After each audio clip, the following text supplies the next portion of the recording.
మాస్టర్బేషన్నే హస్తప్రయోగం అంటారు. హస్తప్రయోగం గురించి అర్థం లేని అనుమానాలు, అపోహలు, భయాలు కావాల్సినంత ఉన్నాయండి.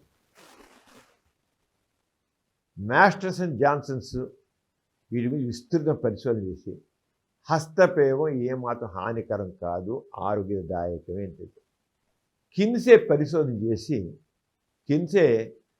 మగవాళ్ళు 90 మంది 100 మందిలో 90-98 మంది హస్బెండ్ చేస్తారండి. 198 మంది హస్బెండ్ చేస్తారండి. ఇప్పుడు రోజు చేయకపోవచ్చు, నెలకు 15 రోజులకైనా చేస్తారు. 15 రోజులకైనా నెలకు ఎప్పుడు చేస్తారు. రోజు కొందరు రోజు చేసేవాళ్ళు ఉంటారు, రోజు 2-3 సార్లు చేసేవాళ్ళు ఉంటారు, అలా ఉంటారు. అంచేత హస్తప్రయోగం అనేది వెరీ న్యాచురల్. ఆకలి సన్నం తిన్న సహజం, దాహం వేస్తేనే మంచి లాంటి సహజం, హస్తప్రయోగం అంతయే సహజం, దానివల్ల నష్టం లేదు. కానీ కొంతమంది ఓవర్గా హస్తప్రయోగం చేస్తారు. ఇక ఏం చెప్పాలి, ఓవర్ అయ్యంటే ఒక పిచ్చి అనమాట. వాళ్ళు బాత్రూంలో స్నానం చేస్తే హస్తప్రయోగం చేస్తారు, వాళ్ళు టాయిలెట్కి వెళ్తే అక్కడ హస్తప్రయోగం చేస్తారు, ఒంటరిగా కూర్చుంటే హస్తప్రయోగం చేస్తారు, పడుకుంటే హస్తప్రయోగం చేస్తారు.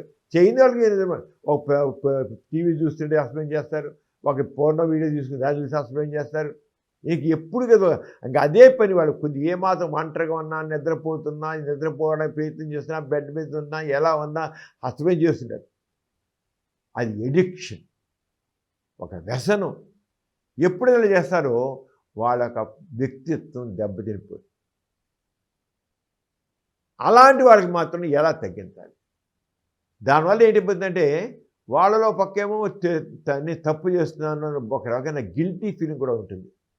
నాచేత చక్కని మనుషులు కూడాను, మగాళ్ళు కూడాను వాళ్ళలో వచ్చండి అపరాధ భావం వల్ల కూడా మానసికంగా దెబ్బతినిపోతారు. నేను తప్పు చేస్తాను మానుకోలేకపోతాను అనుకుంటుంటాడు. తప్పు కాదు, రోజుకి 1-2 సార్లు చేసి 1-2 సార్లు చేయడం ఏం అవ్వదు, నష్టం లేదు. కానీ ఎవరైతే ఓవర్గా చేస్తుంటారో వాళ్ళు అసలు చక్కని మనిషి ఒకటిసారి కలవరండి. వాళ్ళు మనుషులుగా దూరంగా ఉంటారు. వాడికి అదే పని. ఇక ఫోన్ వీడియో చూస్తున్నాం, చేస్తున్నాం. ఫోన్ వీడియో ఇక బుర్రంతా చివరికి పెళ్లి చేసినా కూడా భార్యతో చేయరాళ్ళు. ఎందుకంటే భార్య కంటే వాళ్ళకి పూర్ణ వీడియోలో చూసి హస్బెండ్ చూసుకోవడం వాళ్ళకి ఇదైపోతున్నాడు. అంటే హస్తప్రయోగం అనేది ఆ అలవాటుని కొంత మాన్పించడం మాత్రం అవసరం. ఓవర్ మాస్టర్బేషన్ అంటాం. ఓవర్గా చేసేదాన్ని మాత్రం ఎందుకంటే వాళ్ళ వ్యక్తిత్వం దెబ్బతింటుంది. దానికి ఏంటంటే వాళ్ళకి ఎలా తగ్గించాలి? వ్యసనం అయిపోయింది కదా. వ్యసనం అయితే దానివల్ల ఆరోగ్యం దెబ్బతిన్న ముందు వాళ్ళ వ్యక్తిత్వం దెబ్బతింటే ఆరోగ్యం ఇంకా పెరిగిపోయిన నష్టం అండి. వ్యక్తిత్వం దెబ్బతిన్నప్పుడు ఎవరితో కలవరు, గిల్టీ ఫీలింగు, బాధలు, మానసిక డిప్రెషను ఇన్ని వచ్చేస్తాయి. ఎన్ని రకాలుగా ఉంటారు వాళ్ళు. వాళ్ళకి ఏం చేయాలంటే నువ్వు బాత్రూంలో ఉన్నప్పుడు హస్బెండ్ చేయకు, నిద్రపోతున్నప్పుడు చేయకు, నువ్వు పూర్ణ వీడియో రెగ్యులర్ చూడకు. వాళ్ళకి అన్ని లిమిట్స్ పెట్టాలి, కండిషన్స్. నువ్వు ఈ టైం రోజుకి ఒకటిసారి 2 సార్లు హస్బెండ్ చేయాలి. ఇలా చెట్టి వాళ్ళు చేసి అలాగే ఎవరి వాళ్ళు మారాలి కూడా అనుకుంటారు కదా.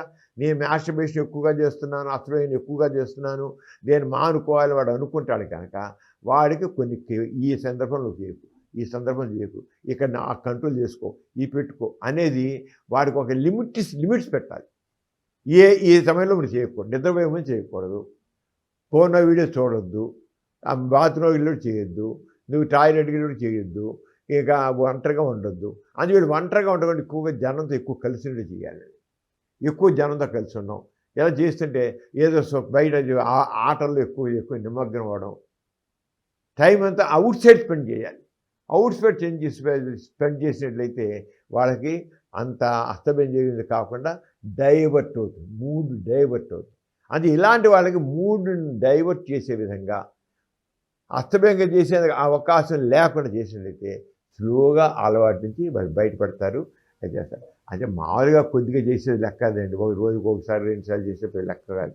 వీళ్ళు రోజుకి 5 సార్లు 6 సార్లు 8 సార్లు 10 సార్లు కూడా చేస్తారు.